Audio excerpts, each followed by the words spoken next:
America is not like a blanket, one piece of unbroken cloth, the same color, the same texture, the same size. America is more like a quilt, many patches, many pieces, many colors, many sizes, all woven and held together by a common thread. The white, the Hispanic, the black, the Arab, the Jew, the woman, the Native American, the small farmer, the business person, the environmentalist, the peace activist, the young, the old, the lesbian, the gay, and the disabled make up the American quilt.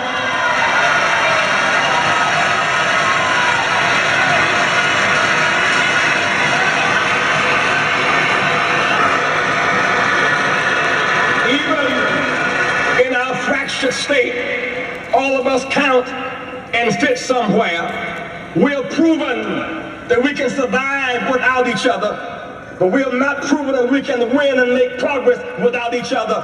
We must come together.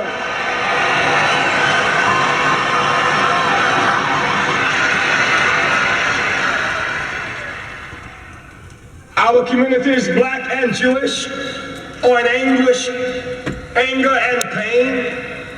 Feelings have been hurt on both sides. There's a crisis in communications.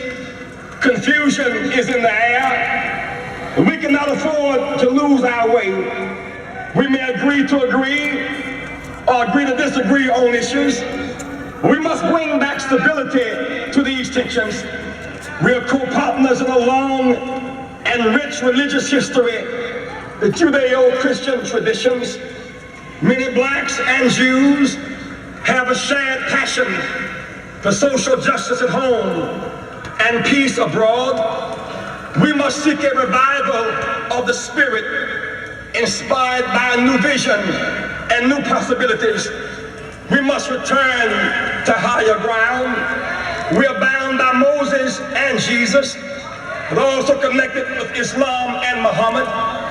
These three great religions, Judaism, Christianity, and Islam, were all born in the reverend and holy city of Jerusalem. We're bound by Dr. Martin Luther King Jr. and Rabbi Abraham Heschel, crying out from their graves for us to reach common ground.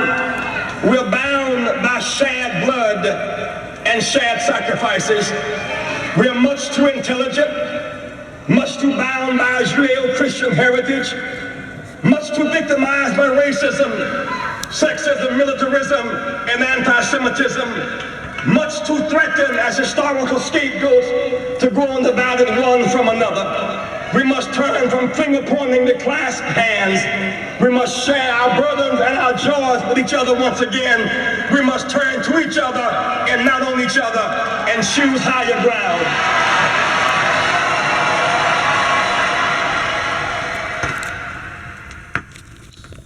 20 years ago, our young people were dying in a war for which they could not even vote.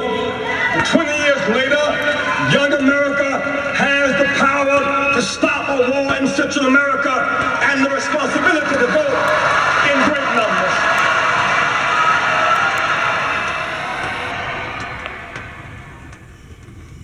But we must provide hope which will inspire people to struggle and achieve.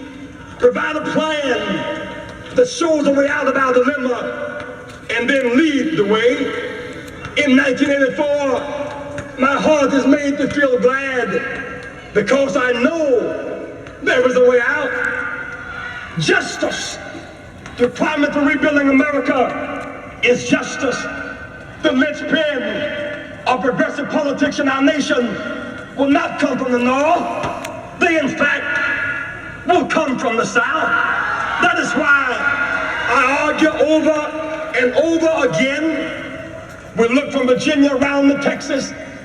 There's only one black congressperson out of 115. 19 years later, we're locked out the Congress, the Senate, and the governor's mansion. What does this large black vote mean? Why do I fight to win second primaries and fight gerrymandering and annexation and that large? Why do we fight over that? Because I tell you, you cannot hold someone in the ditch unless you linger there with them. Unless you linger there.